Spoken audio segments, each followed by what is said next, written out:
Hello everyone, हमारा topic चल रहा था हेटेरोसिस। तो हेटेरोसिस के बारे में हमने देखा था हेटेरोसिस की डेफिनेशन और उसके टाइप्स में देखा था हमने एवरेज हेटेरोसिस, यूजफुल और इकोनॉमिक हेटेरोसिस। नंबर 3 हमने देखा था हेटेरोवोल्टेसिस। तो उसके बारे में हमने मतलब जाना था क्या होता है हेटेरोसिस।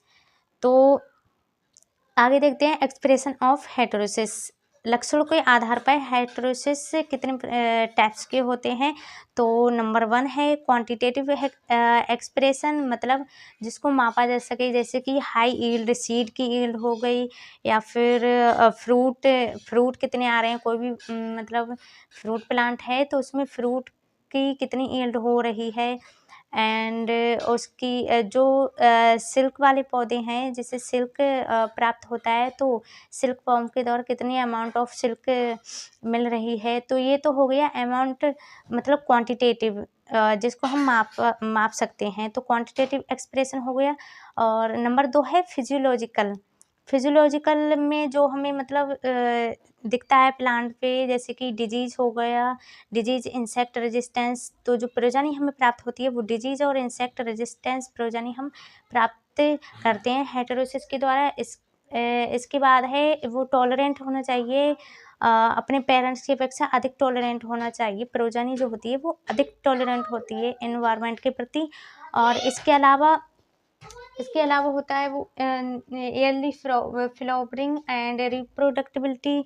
उसकी अधिक क्षमता होनी चाहिए। प्रोजनी जो होती है वो उसकी अधिक प्रोडक्टिबिलिटी होती है, अपने पेरेंट्स से अधिक होती है।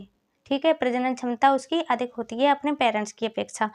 तीसरा है इसमें बायोलॉजिकल एक्सप्रेशन का मतलब है जो प्लांट के अंदर जो भी चेंजेस आते हैं उसके जीनोटाइप में, जैसे कि उसके एंजाइम एक्टिविटीज़ हो गई, सेल डिवीजन उसमें हो रहा है, विटामिन कंटेंट जैसे कि गोल्डन राइस है।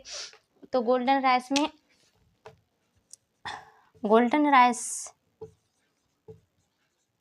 राइस के बारे में आपने पढ़ा होगा। इसमें विटामिन ए की मात्रा अधिक होती है। विटामिन ए जो कि कैरोटीन है, तो विटामिन ए इसमें अधिक होती है गोल्डन राइस में, जो कि मतलब विटामिन ए इसमें अधिक होती है। तो ये तो हो गया बायोलॉजिकल एक्सप्रेशन।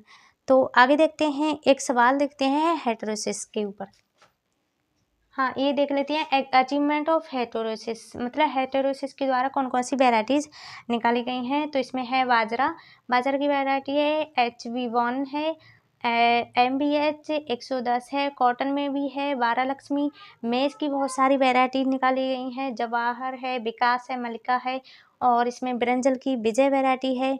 तो ये सारी क्रॉस पॉलिनेटेड क्रॉप हैं। तो क्रॉस पॉलिनेटेड क्रॉप में मतलब हाइब्रिड सीड प्रोडक्शन अधिक होता है compare to self pollinated crop. तो सेल्फ पॉलिनेटेड क्रॉप थोड़ी बहुत हैं, जैसे कि राइस है, वीट है। तो ये सेल्फ पॉलिनेटेड क्रॉप हैं बहुत ही कम, जिसमें हेटेरोसिस के द्वारा मतलब वेराइटीज़ निकाली जा सकती हैं।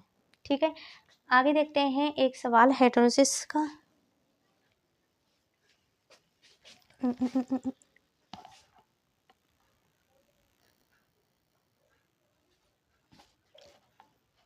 हेटेरोसिस का एक सवाल देखते हैं। हेटेरोसिस का फॉर्मूला होता है हेटेरोसिस या हाइब्रिड वीगर। हेटेरोसिस होता है F1/P1 + P2/2 × 100। ठीक है, जिसमें P1 एंड P2 क्या है, पेरेंट्स हैं। F1 हमारी प्रोजेनी। ठीक है, तो गिवन दैट इसमें दिया है F1 बराबर है 60, P1 बराबर है 35, P2 बराबर है 45। तो हाइब्रिड वीगर निकालना है इसका। हाइब्रिड वीगर निकालना है। तो इस फार्मूला में देखिए F1 कितना है 60 है। ऐसे देखिए P1 का क्रॉस करें P2, इसमें है 35 और इसमें है 45 और F1 जो मिला है वो है 60। ठीक है, अब F1 कितना है 60, फार्मूला में करते हैं इसको। फिर P1 कितना है 35 प्लस P2 कितना है 45 अपॉन 2 इंटू 100 इंटू 100।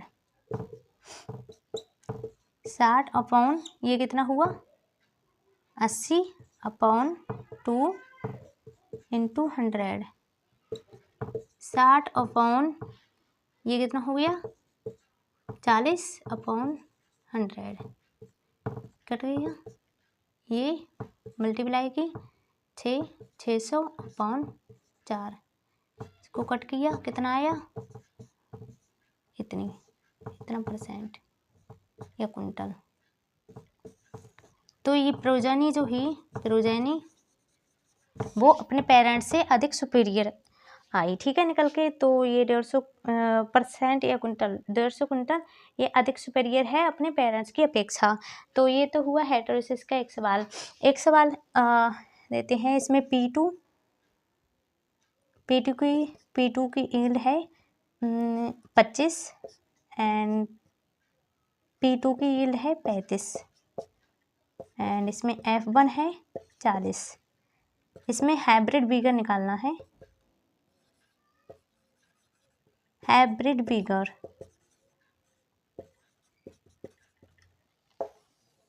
तो ये है सेकंड सवाल। इस सवाल को कमेंट बॉक्स में कमेंट करना है इसका आंसर कितना आएगा। ठीक है, P1 है 25, P2 है 35 एंड F1 है 60। ठीक है, तो कमेंट बॉक्स में कमेंट करना है इसका आंसर। Okay, thank you.